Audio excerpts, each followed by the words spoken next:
And as well as more support for Ukraine, the G7 in Puglia wrapped up with calls for a ceasefire in Gaza, the launch of initiatives to fight people smuggling, and a promise to harness AI to create jobs. Our correspondent in Bari, Philip Turl, has the roundup.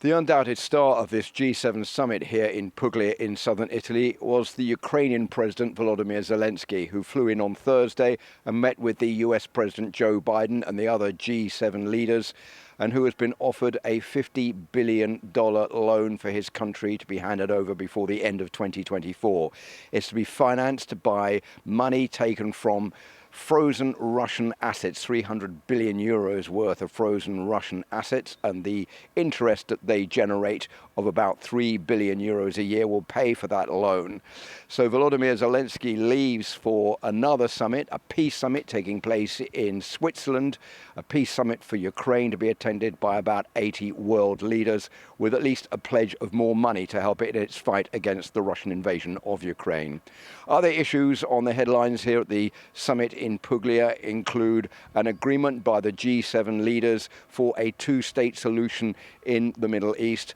between Israel and the Palestinians. Also, they're calling for the respect of the ceasefire agreement announced by President Biden and for Hamas to respect that ceasefire.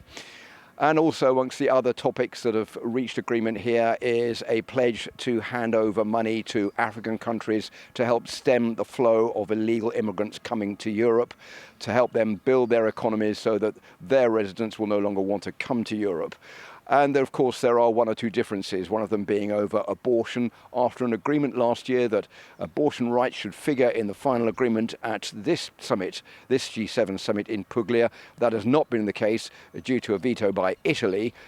which has fallen out with both France and Canada over the matter, but arguing that a visit by the Pope Francis here on Friday was the reason that abortion no longer figured in the final agreement, although it's known that the President of the session, the Prime Minister of Italy, Giorgia Meloni, is against abortion. And Giorgia Meloni was the other big star of this G7 summit,